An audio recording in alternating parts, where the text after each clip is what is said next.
Now, here's the next one. Life is worthwhile if you care.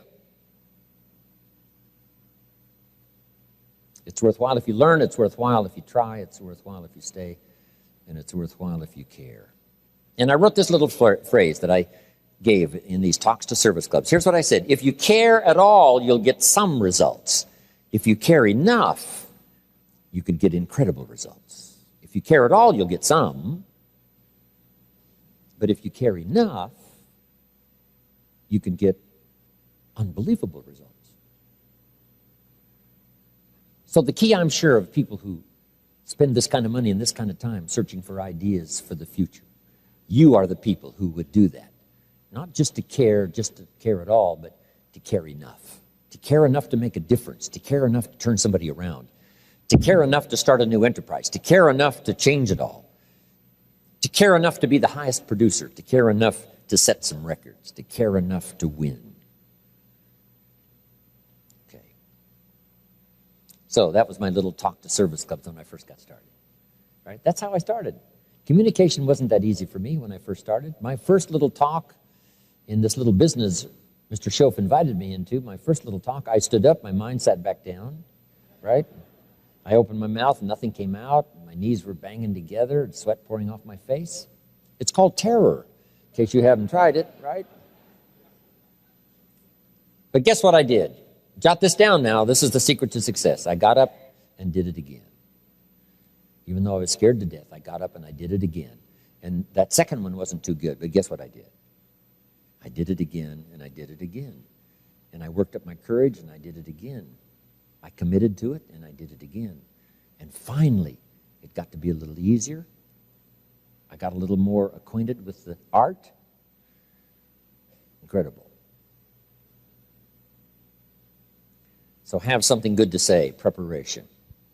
Here's some words to help you in preparation. Jot these down.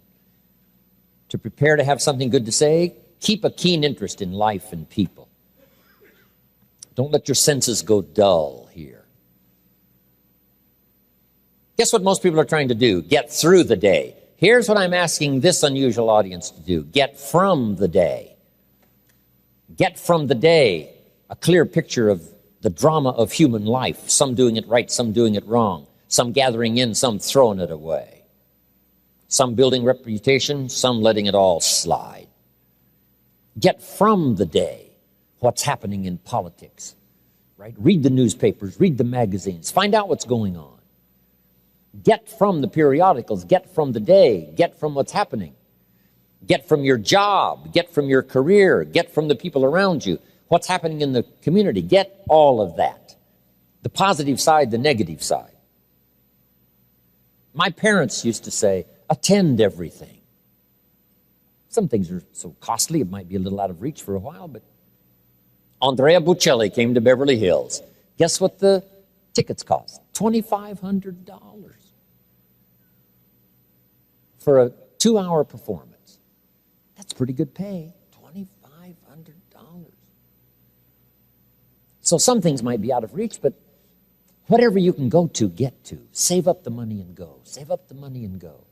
So that you'll be more aware of what's going on around you. Keep up that keen interest in people. Why do they do what they do? How come things are happening today that didn't used to happen 30 years ago? Okay. Now the next word is fascination. To be fascinated with life and people and the drama that's live and in color every day. CinemaScope.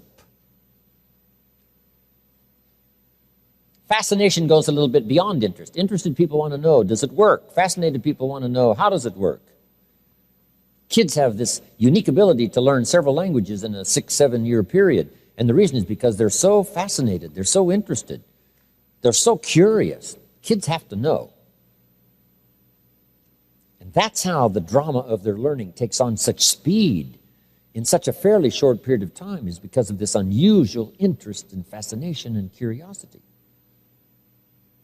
You know, we're walking on ants, and kids are studying them. Said, don't walk on these ants, I'm studying them. How come an ant can carry something bigger than he is? That's a good question. They must be unbelievably strong if they can carry something bigger than they are. Here's what else I've learned. To be fascinated instead of frustrated. It's just a little trick to play. The next time you're tempted to be frustrated, see if you can't turn it into fascination. Instead of a frown, it puts a smile on your face. Now, sometimes you look a little weird, but so be it. Says, how can he smile? I don't know. Must be somebody different. Babe Ruth, the home run king, right? Back in those days of baseball. Used to strike out, come back to the bench smiling. They used to say, babe, you just struck out. How can you smile? He said, I'm just that much closer to the next home run. Just stick around. Won't be long. One will be sailing over the fence. So you find it fascinating instead of frustrating. Just try it. Just try it. I've learned. In Los Angeles, I'm on the freeway headed for the airport. My airplane leaves in 45 minutes. The traffic's moving, not 1 inch. I'm now fascinated. I'm telling you. I've learned how to do it. Now, make this note. It doesn't work every time. Nothing works every time, but every time you can get it to work, guess what? It'll benefit your day. You'll get more from it. To be fascinated instead of frustrated. Now, I've also learned the ultimate. I'm fascinated by my own frustration. How come it doesn't take me long to lose it on occasions? It must be from my father's side. My mother was a gentle soul. Just find it all fascinating. I talked to a lot of the network marketing companies over the years, and I give them that little clue. Somebody joins, you say, oh, they're going to stay forever, and then they leave right away. You have to say, isn't that interesting? And some of you thought never would make it. Sure enough, they become superstars. You have to say what? Isn't that interesting? I thought they'd stay forever. They don't stay. Isn't that interesting? I didn't think they would do anything. Look what they're doing. Isn't that interesting? So that's a good phrase. Just find it interesting. Find it fascinating. Say, wow, I never thought that would happen. I had another picture in mind. Wow, was I ever wrong? Right? And it's good sometimes to be wrong on the positive side. I didn't think it was going to work. It worked. Say, what if somebody doesn't look at your business opportunity? Say, well, what if they do? I mean, it doesn't take much to turn the question around. Say, what if they won't join after they look? But what if they do join? What if they join and don't stay? I got a better question. What if they do stay? What if they quit after 3 months? I got a better question. What if they stay after 3 months? So sometimes little tricks here that you can play just to give yourself a different look, because somebody could either stay or leave, and wouldn't it be better to assume that they would stay, and then if they leave, say, isn't that interesting? I've learned to do that with myself. Wow, look what I did. Isn't that interesting? Wow. I thought I was going to behave better, but wow, I lost it. Isn't that interesting? I thought sure that wasn't going to bother me. Sure enough, I thought I had a handle on this. Looks like I got some work to do, right? You just find yourself fascinating and interesting as you journey through life. So give yourself a chance, okay? Now here's the next word that's very important if you want to be a good communicator, and that's sensitivity. Sensitive to someone's drama, someone's trouble, difficulty. As you contemplate your own, now you can be sensitive to someone else. And there's no better way to be helpful than if you do your best to try to understand. Here's the old phrase, we've heard it, let's jot it down this time. Learn to walk in someone's shoes for a while. Try to understand where they are. How come they're in this dilemma? Maybe it's something that I don't know, I don't understand. How come this person is losing his temper when he should keep it? Who knows what might have happened the last 3 weeks? I don't know. Let's give somebody room by trying to understand. Sensitive to someone lashing out, being difficult at the time. Hey, we can handle that. We don't have to retaliate and fight back. Can't we say, hey, maybe there's a good reason why this person behaves in this way? That's an easier way. Sensitivity. Trying to understand, trying to comprehend the full drama of human experience.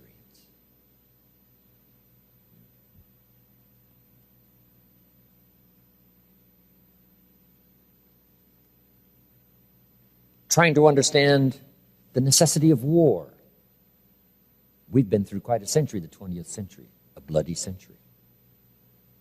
We're all hoping that the 21st century will not have such tragedy as World War II, World War I, Korean War, Vietnam War, and the decade and the century before, the Civil War. Surely we've had enough of war. Surely we can settle things by reasoning together rather than resorting to conflict. But being sensitive to someone else's point of view, being sensitive to someone else's, the reason they think like they think, the reason they do what they do. Let's see if we can't get behind the scene and try to figure that out. One of the greatest phrases in all the Bible said, "Blessed are the peacemakers." Guess what a peacemaker is? Someone that we hope is around when the conflict could be resolved. Someone who understands both sides and brings them together. Say, I know you've got some animosity and I know you've got some, but now that you've fought and that's not going to settle it. Couldn't we get together and reason this whole thing out? So in times of conflict, we look for a peacemaker. And the peacemaker has to understand both sides of the issue. Say, I understand your dilemma, and I can see where you're coming from. And I can understand why you would say what you said back then, and you said what you said, but hey, isn't there a better way? Couldn't we find a better way to settle it all? And that's what we're looking for. Parents have to learn to be peacemakers when there's two sides to the issue. And maybe neither one is that far wrong, but to try to settle it. And in order to do that, we have to understand both sides. We have to understand the feelings on both sides. And that kind of sensitivity now gives us a wonderful opportunity to grow so that we can communicate and our words will be meaningful when the test comes and the drama comes and the time comes to step up and speak, or to sit down and speak, or to be quiet and speak, or to be loud and speak. Whatever that might call for, we'll be prepared if we do have a genuine understanding. How come in Northern Ireland the Protestants and the Catholics can't get along? I mean, why fight over religion? Someone says, well, mine's important. Well, sure. The other one says, hey, you don't know how important mine is. And we say, finally, look, even though we disagree, couldn't we agree to disagree, but not kill each other? But unless you really know the conflict and the depths of the conflict and the roots of the conflict and how far back it goes and the animosity on both sides, I'm telling you, it is real strategy to try to keep things in balance and keep the ship from sinking and try to resolve the conflict. But it calls on the greatest of communication. So jot this word down. It's a very important word in political circles, diplomacy. Diplomacy is having this sensitivity to the wider range of why people do what they do and why the conflict occurs, and then come up with an answer. Diplomacy. Big D, diplomacy. Not start another war, not start another conflict, but try to settle it to the best of your ability using the best art of diplomacy. Next, to have something good to say, you've got to have working knowledge. This is where your journal comes in. This is where gathering ideas comes in. This is where the notes you're taking this weekend come in. This is going to serve for you an incredibly good resource to go back, study, review, and pick up all these ideas that can be useful to you when you get ready to talk, when you get ready to speak, when you get ready to train, when you get ready to conduct a seminar, a lecture, or family council. You'll have something good to say. So don't be lazy in language. Don't be lazy in gathering up ideas. I know it's hard work, but it's work that pays off so immensely. So that's number one. To achieve good communication, have something good to say. Now we've got to move on. Here's number two. Now you've got to say it well.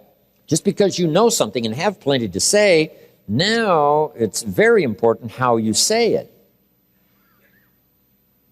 Here's what we teach in sales. It's not so important what you say as how you say it, how you deliver the message. Key phrase, the manner in which you talk about the matter. Sometimes it's the manner that wins the day. Not just the matter, but the manner.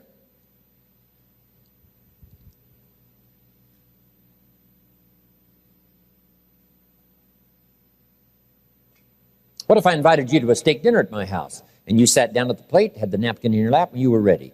But I backed up to the other side of the dining room, picked up this steak now that's well done, you could smell it, and it is ready to go. And I wind up like a big league ball player and let you have it right in the face. Isn't that one way to present a steak? So key phrase now, steak in the face. It's difficult for someone to say, thank you very much, take the steak off the face, put it in the plate and eat it. I'm telling you, I'd lose my appetite. Somebody did that with me. So it's a lot different now, a steak in the face and a steak well presented. Same steak. Somebody's hungry. You got the message. You got the steak. But key phrase underlined, the manner in which you deliver the message. The way, the spirit, the sincerity, all that human stuff that we all possess. If that is present in the delivery, now it becomes palatable. Now it becomes reasonable in presentation. Now, saying it well is many things. Jot these down. Number one, repeating it until you can say it well. Repetition is the mother of learning to do it well. This is my 39th year. I should be pretty good by now. Well, I appreciate that. Thank you. Should be. And I intend to get better. I don't want the day to come when someone says, you should have heard Jim Rohn 10 years ago when he was really terrific. I want someone to say, hey, I heard him 10 years ago, but you should hear him today. Hey, he's taken off some of the sharp edges. He digs a little deeper in his own heart and experiences and delivers it a little softly. Or he used to be a little harsh. I want my growth to be obvious. So, learning to say it well is practicing until you get good at it. Here's some other keys. Sincerity. If you present it with sincerity, it's hard to resist a personal appeal. A key that parents need to learn, making a personal appeal. Don't just say it's this way or the highway. Say, no, make a heartfelt personal appeal. I'm telling you, it's difficult for any of us to turn down a heartfelt, sincere personal appeal. That's difficult to resist. That's difficult to dismiss. Somebody coming on to beat you up and, create cruelty with their language, that's easy to dismiss. Not a personal appeal. Here's a few other things on saying it well. Brevity. Now, the better you get, probably the less words you need to say what you want to say.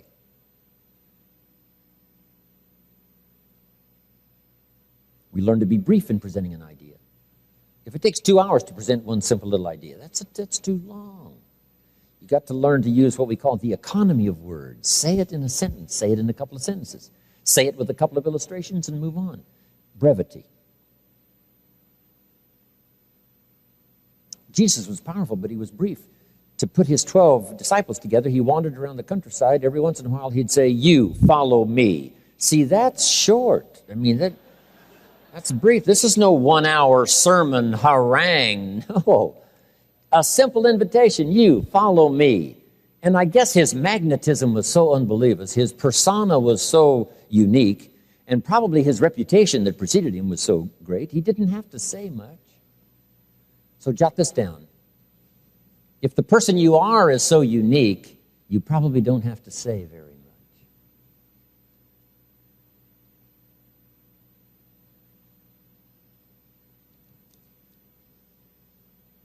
Now, one of the ways to learn to be brief is to talk to kids, because they don't have long to listen.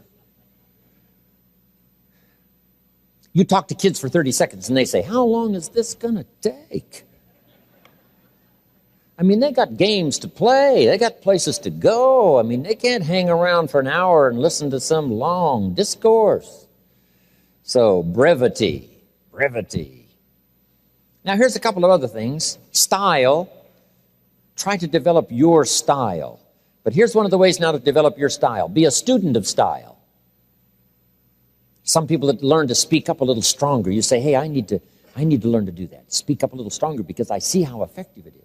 Not just to be loud, but just to be a little stronger in your presentation. Maybe learn to express with your face, right? open up your eyes and express a little more on the outside what's on the inside. Gestures might be helpful. Frank Sinatra was the master of phrasing and timing and lyrics and the passion that he put into his singing. But one of the artful things about Sinatra's presentation was always the gestures, right? His hand gestures as he gestured, which timed with the lyrics. The gestures as part of the lyrics became part of his style. Now, you don't want to just, let the gestures be the major thing everyone sees, but just to emphasize, right?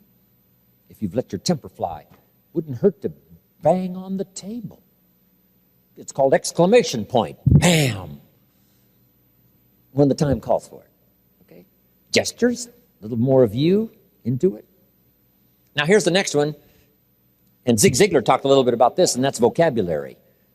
You've got to have a good working vocabulary to be able to speak well. Some friends of mine took a survey among prisoners. They weren't looking for this. They had some rehabilitation program going. But here's what they found out. The more limited the vocabulary, the more tendency to poor behavior. Interesting. Here's why. Vocabulary is a way of seeing. What if you can't see very well? Imagine the mistakes you would make every day if you couldn't see very well. Not just seeing with your eyes, but seeing with your mind. What if you looked at everything a little distorted? Then you tried to make decisions during the day, where to go and what to do and what to restrain and what to let go. And if you made those mistakes every day, can you imagine how small a world you must have to live in by making such horrendous mistakes every day? And the reason why people make so many mistakes every day, especially sometimes in those early years, is because they can't see very well. What if you could only see the world through this little tiny hole? And somebody would describe the world as like this, and you say, no, the world is like this. You say, no, that's crazy. The world is like this. How come they think it's like this? It's because that's all they can see.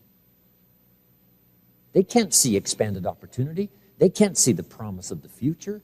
They can't see the hope for tomorrow.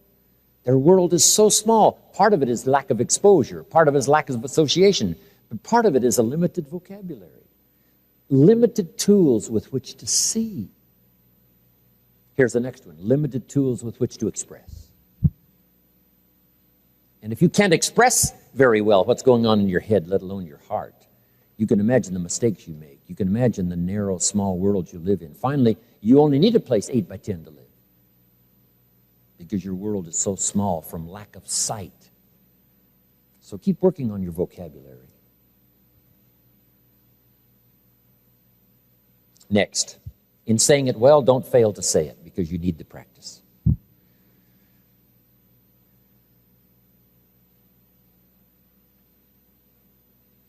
Got a good phrase for you. We've heard the phrase, words are no substitute for action. I got another good phrase for you. Action is no substitute for words. Practice saying things well. Men probably need a little more coaching on this than women. Women seem to be able to express better, say things better, more readily willing to talk about it. Men need a little more encouragement. Don't let some act do all your talking. It's okay to give someone flowers, but flowers have a limited vocabulary.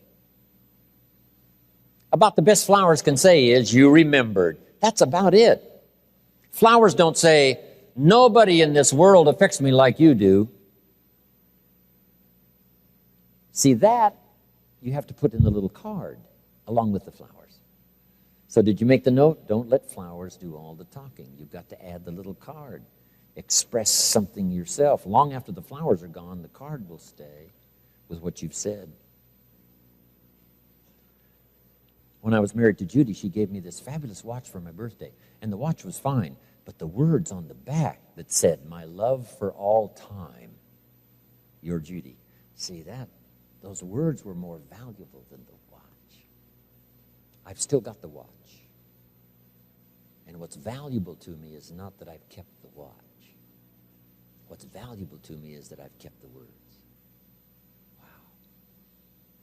So don't fail to say it. Practice.